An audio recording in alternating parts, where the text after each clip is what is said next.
পুলিশের ভাইয়েরা আপনারা উপস্থিত আছেন। আপনাদের দায়বদ্ধতা জনগণের কাছে, আপনাদের দায়বদ্ধতা গুলশানের কাছে নয়, আপনাদের দায়বদ্ধতা ধানমন্ডির কাছে নয়।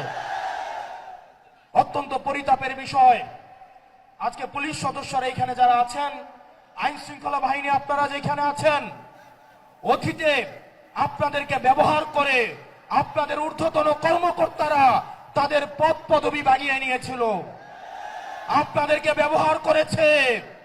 আল্লাহর দোহাই লাগে, উপরে আল্লাহ নিচে জমিন, নিজেকে আর ব্যবহারিত দিয়েন না। আপনারা ন্যায়ের পক্ষে থাকেন, ইনসাফের পক্ষে থাকেন। কোন রাজনৈতিক দল নয়, বাংলাদেশের জনগণ আপনাদের পক্ষে থাকবে। 12 তারিখ নির্বাচনে প্রশাসনের ভাইয়েরা আপনাদের কাছে উদাত্ত আহ্বান জানাবো, আপনাদের কোন দলের গোলামি করার দরকার নাই।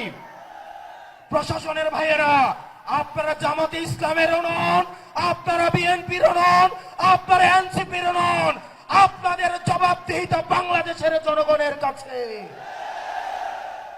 আজকে যদি আপনারা ভোট চুরি করে, লাইলাতুল ইলেকশন করে, রাতের ভোট দিনের ভোট রাতে করে, জনগণের ভোট চুরি করে আপনারা নির্দিষ্ট কোন দলকে ক্ষমতায় নিয়ে যান, আপনাদের সন্তানদের কাছে আপনারা দায়বদ্ধ থাকবেন।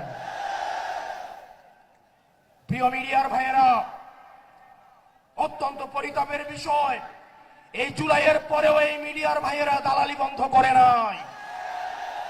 সময় টেলিভিশন, 71 টেলিভিশন, ডিবিসি আবার দালালি শুরু করে দিয়েছে। আল্লাহ সাক্ষী, আমি সাক্ষী, আমি দেখেছি এজেন্সি যে রিপোর্ট লিখে দেয়, ডিবিসি 71, সময় টিভি সেই রিপোর্ট তারা পাবলিশ করে।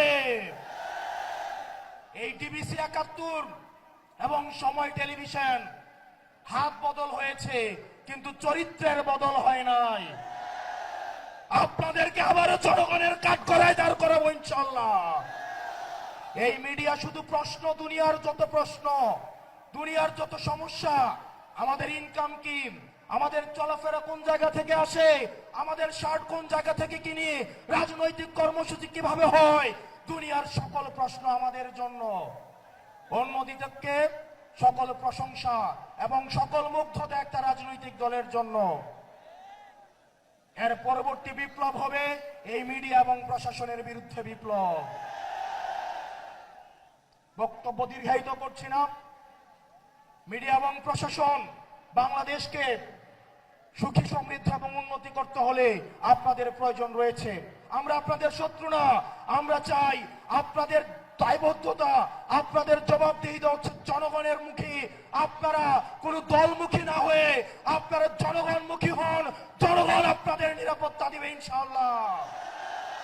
ইনকিলাব, ইনকিলাব, ইনকিলাব, ইনকিলাব, আপোষ না সংগ্রাম, দালালি না রাজপথ, দালালি না রাজপথ। সর্বশেষ, যিনি স্বপ্ন দেখছেন একজন প্রধানমন্ত্রী হবেন, উনি যখন একজন তৃতীয় শ্রেণীর আলাপ আলোচনা মঞ্চে উঠে দাঁড়িয়ে করেন, সেগুলো আমাদেরকে তাড়িত করে। জনাব তারেক জিয়া, আপনি যেভাবে গুপ্ত গুপ্ত বলে আপনার নিজের নেতাকর্মীদেরকে হত্যাযোগ্য করে তুলছেন, গত 17 বছর কিভাবে ফ্রিল্যান্সিং এর মাধ্যমে দল পরিচালনা করেছেন, সেটা একবার নিজেকে প্রশ্ন করে দেখেন।